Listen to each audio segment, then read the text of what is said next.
தொழில்நுட்ப வளர்ச்சியினோடு தற்போது மெல்ல மெல்ல நாட்டில் அறிமுகப்படுத்தப்பட்டு வரும் துறைகளில் கலைச்சுவர் மற்றும் தரை அமைப்பு தொழில்துறை புதிய வரலாறு படைத்து வருகிறது.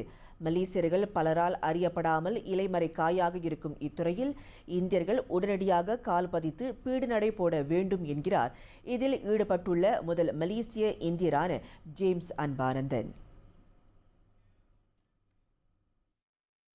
ஈப்போவைச் சேர்ந்த இவர் இத்துறை குறித்து அமெரிக்காவில் உள்ள நிறுவனம் ஒன்றில் முறையாக பயிற்சி முடித்துள்ளார். பின்னர் கடந்த 2017ஆம் ஆண்டு முதல் ஆர்டிஸ்டிக் கான்கிரீட் சிஸ்டம் மலேசியா என்ற நிறுவனத்தை ஈப்போ தாமான் ரிஷா பெருமாயில் தோற்றுவித்து வெற்றிகரமாக நடத்தி வந்ததோடு தம்மை நாடி வருபவர்களுக்கு, குறிப்பாக இளைஞர்களுக்கு இத்துறை குறித்த நுணுக்கங்களையும் திறம்பட கற்றுக் கொடுத்துள்ளார்.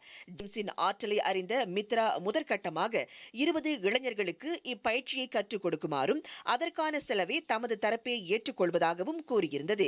அதன் பொருட்டு இப்போ புந்தோங்கில் 3 தினங்களாக இப்பயிற்சி வெற்றிகரமாக நடத்தி முடிக்கப்பட்டது.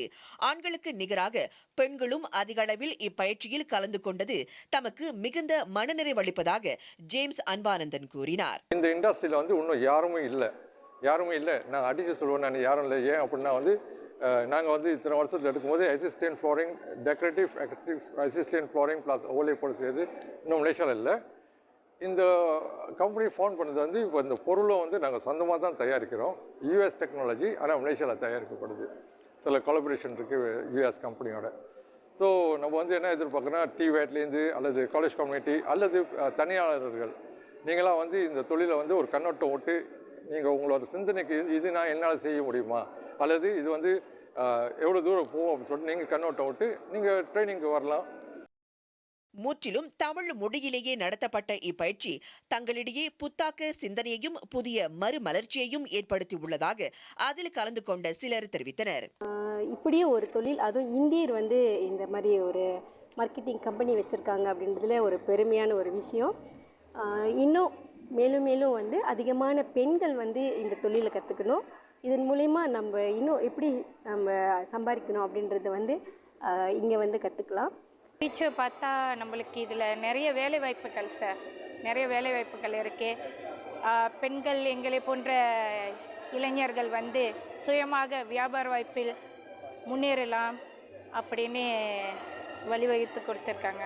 மாட்டோம் பெரும்பாலும் நம்ம என்ன பார்த்துருக்கோம் பார்த்தீங்கன்னா, வீட்டில் மார்பிள்ஸ் நம்ம போடுவோம், டைல்ஸை பற்றி நம்மளுக்கு தெரியும், இல்லை சாயத்தால் ஓவியங்கள் செய்கிறது நம்ம கேள்விப்பட்டிருப்போம். ஆனால் இது புது வகையான ஒரு இண்டஸ்ட்ரி. படுத்துக்கணும்னு சொன்னால், இதை பற்றி தெரிஞ்சுக்கணும்னு சொன்னால் நம்ம இங்கேருந்து யூஎஸ்ஏல போய் தான் நம்ம கற்றுக்கணும். ஆனால் நம்மளுக்கு ஒரு வாய்ப்பு இருக்குது. மலேசியாவில் ஈப்போவில் தாராளமாக இதை கற்றுக்கலாம். எங்களுக்கெல்லாம் மிகப்பெரிய ஒரு வாய்ப்பு. மிஸ்டர் ஜேம்ஸ் 3 நாளாக ஒரு பயிற்சியில் நிறைய விஷயம் நம்மளுக்கு கற்றுக் கொடுத்தாரு. இது எப்படி செய்யணும்னு. இது ஒரு புதுமையான ஒரு இது நானும் பார்க்குறேன். இது ஒரு நல்ல வாய்ப்பு. மலேசியாவில் நல்ல ஒரு க்ரோ பண்ணுறதுக்கு ஒரு நல்ல ஒரு வாய்ப்பு. இது இந்தியர்களுக்கு ஒரு நல்ல ஒரு வாய்ப்பு. இதை நிச்சயமாக எல்லா இந்தியர்களும் எடுத்து. இதனிடையே இப்பயிற்சியின் இறுதி நாளான இன்று அங்கு வருகை புரிந்த பேரா மாநில ஆட்சிக்குழு உறுப்பினர் சிவனேசன், வருங்காலத்தில் மாநில அரசாங்கத்தின் ஆதரவோடு அல்லது டிவேட் எனப்படும் தொழிற்கல்வி ரீதியில் இன்னும் அதிக மாணவர்களுக்கு இத்துறை குறித்து பயிற்சி வழங்க தாம் துணை புரிவதாக கூறினார். அப்படி இது பயனுள்ள ஒரு பயிற்சியாக இருந்தால் நிச்சயமாக பேராக் மாநில அரசாங்கம் புசாட் எஸ்பிராசி அண்ணா பேராக் பாசாக் தலைமையேற்றுள்ள நான் இந்த தொழில்திறன் பயிற்சியை பேராக்கில் உள்ள தொழில்திறன் பயிற்சிக்கு கூட சேர்ந்து இன்னும் கூடுதலான இந்தியர்களுக்கு.